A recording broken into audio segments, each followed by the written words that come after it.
We all know about the growth of e-commerce, particularly over the last couple of months.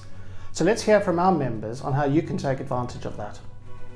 What are the types of e-commerce that you should consider? The optimism around e-commerce in the region is unparalleled. Data shows that today 80% of young Arabs shop online very frequently, compared to 70% in 2019, which is a big leap, right? In my opinion, it's really important for all organizations to assess their commerce maturity against their commerce vision. And such an assessment from the standpoint of media, product availability, pricing, content, and many other critical variables should really become the company's North Star for diversification. There are different approaches to e-commerce, and these include, first one is direct to consumer, for a brand to build their own e-commerce platform and create this direct relationship with the customer. And the major benefit of this is owning this data. The second one is retail media, and this is one of the biggest trends that's happening today. Retailers monetizing their platforms and audiences to enable brands and agencies to target particular audiences based upon their shopping behaviour to help the brand achieve their commerce marketing goals. And the final one is omnichannel. So an integrated omnichannel strategy orchestrates different digital channels, but also includes offline. So what would a successful e-commerce strategy look like? Successful strategy will revolve around 6 to 7 pillars. The first one, it's the ongoing evaluation of the sales cycle to create relevant conversion connection. The second one, it's going to revolve around the user experience, that you can eliminate all the different drop-offs across the whole journey. The third one, it's about CRM. You have to have state-of-the-art CRM strategies to retain your customers, but at the same time to create their loyal ones. The fourth one, it's about data and automation, because it will help you create personalized connections with your customers. The sixth one, it's about SEO. It sits at the heart of every e-com digital marketing, about strong data titles, product schema, product description. The last one, I believe, which is the most important one, it's to create that lifetime value-based ROAS, because it's about your customers that you need to have for a long period of time, where at the end you create a loyal one. Successful e-commerce strategy puts the customer at its heart. Now, this doesn't sound new, but ask yourself, how many shops truly personalize their websites and experience for the users?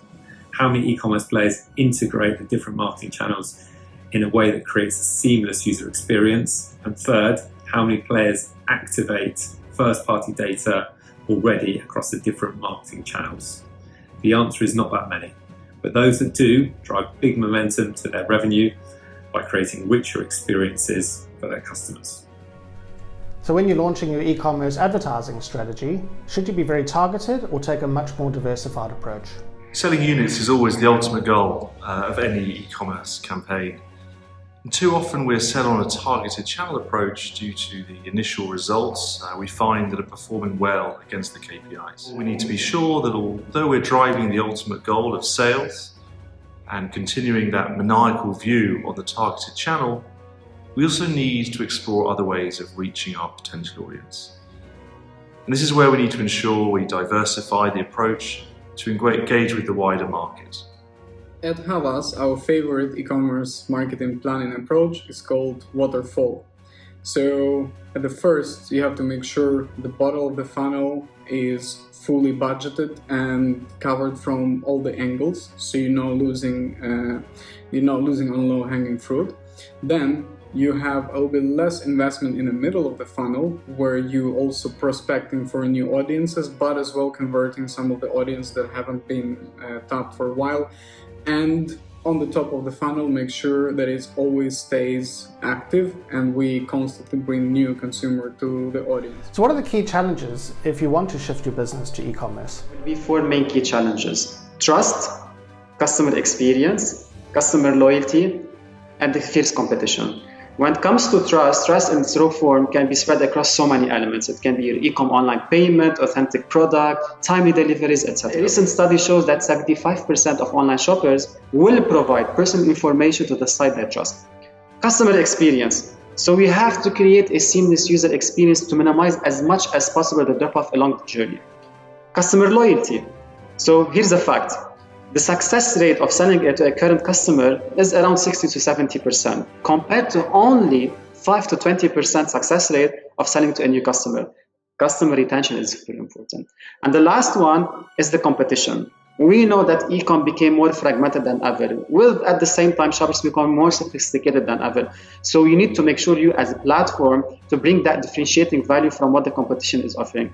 And from a recent study that we did at CG, we discovered that the top 3 key elements for someone to choose a platform is free shipping, it's the discounts, and it's the value. I think one of the biggest challenges really is which I continue to see across the board, is how commerce teams or the commerce department is structured at both traditional and large, as well as disruptive and smaller businesses. And unless there's a concerted effort to bring tech, design, operations, product, marketing, analytics, and most importantly, experienced design teams under one department, organizations and brands will continue to lag in their response to the daily developments that are becoming increasingly critical for success across the different sizes and types of businesses.